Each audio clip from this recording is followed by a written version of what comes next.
Okay, good morning. So, habang nandito tong first Ranger natin, i-share ko lang, inspect natin kung ano na yung condition niya after 53,000 kilometers. Okay? So, ito po yung pinakaunang Ranger natin. So, dahil sa ganda po ng performance, kaya nag-decide tayo na yung mga next purchases puro Ranger na. Pero initially po, nag-consider din tayo ng Hilux kasi gustong gusto ko rin i-try yung Hilux. Kaya lang nung nag-offer kasi ang Ford ng 5 years or 150,000 kilometers warranty, then yun po yung naging decision na factor kung bakit Ranger po ang kinuha. And then kung ikukumpara din po natin in terms of features, then medyo malayo po yung Hilux kumpara dito sa Ranger, lalo na pag mahilig po tayo sa yung mga modelo na looks na kumbaga may mga clients pa rin po kasi may mga gustong bumili pa rin ng old school like let's say yung Hilux. Talagang napaka old school po noon kasi mano-mano pa yung pagbaba ng windows, unlike dito sa Ranger na full of electronics na po.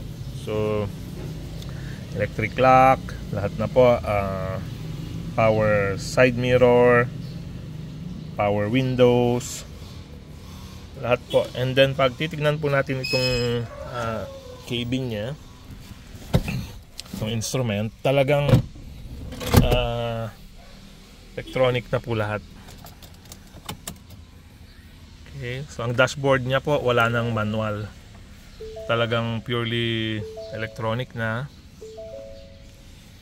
Ang infotainment, ang manual na lang po rito is yung climate control, air conditioning, and radio, para po in case na mag-breakdown itong electronic, kasi alam naman po natin ang electronic kahit bago yan is susceptible siya sa breakdown. And normally ang electronic po, swerte na kung tatagal, kung umabot na siya ng 5 years. Okay, so yun lang po yung mga downside ng electronic versus manual, na talagang mas matagal po yung manual, yung lifespan niya versus mga electronic. And ang isa pang pong downside ng ganitong sobrang dami ng electronic features niya is yung battery po. Talagang yung battery ang nagsasuffer. So meron pong bright and dim ng electronic panel. Pwede po palang ibaba at itaas yung headlight, may adjustment na rin. And then ito po yung sa headlight, park light selection. Okay,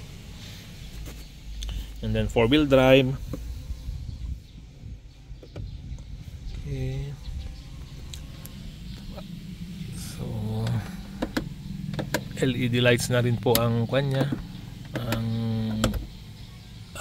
cabin lights. Okay, ito po yung original na kasamang seat cover, pero not sure bakit nawala yung sa likod doon, pero dito sa baba meron. So tanong na natin. So yung glove compartment malaki. Okay, so kung kukunin po natin yung 53,000, parang going to 55 or 60,000, so parang quad na po siya, going 6 years na rin. And ito po yung isa sa mga battery draining na feature nito, no? So kada bukas ng sasakyan, sisindi lahat yung mga kanya, yung mga electronic niya. And then yung ilaw po, kita nyo, bumubukas din. Kaya kapag bukas sara tapos hindi on itong sasakyan, yan po yung mga kumakain ng battery. So nagpalit na po tayo ng battery niya. Check nga po natin kung kailan nailabas ito.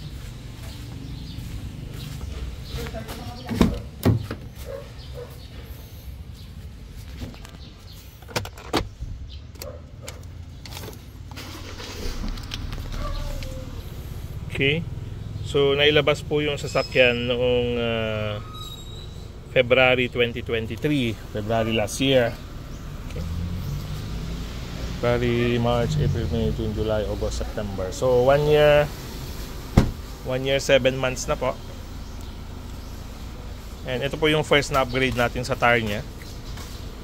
Ben, nakailang buwan na itong gulong? Mag-6. So after 6 months, ito po yung condition ng gulong natin, which is medyo tumagal naman po, considering na ang trabaho nito is sa Sierra Madre and very tough yung road conditions.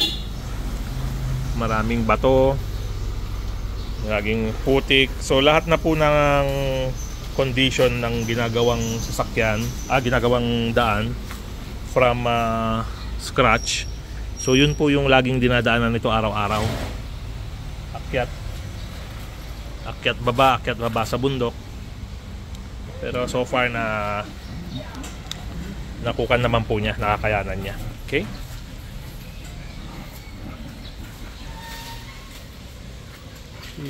Yung mga itong unang labas po na ito, wala po itong sun visor or rain gutter. Pero yung mga bagong lumalabas, meron na po.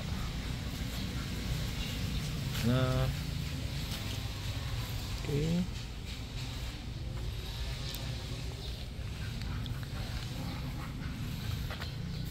Okay, so ito po yung condition ng 1 year 7 months natin or 53,000 kilometers, na kung kukunin natin yung average na 10,000 per year, so naka 5 years na po itong sasakyan.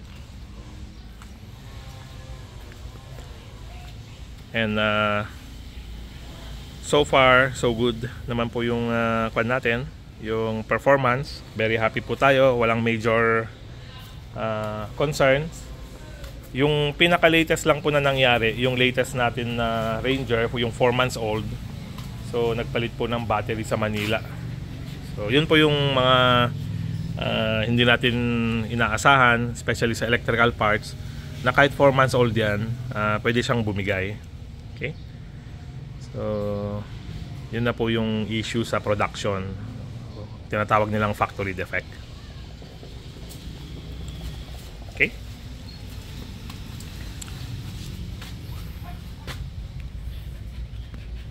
Po yung ganyan, condition. Okay, so ito po muna yung ma-share ko after 1 year 7 months or 53,000 kilometers. So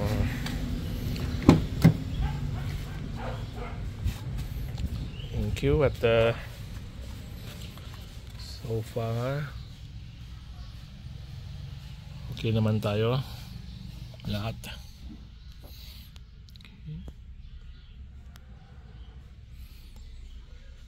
Okay.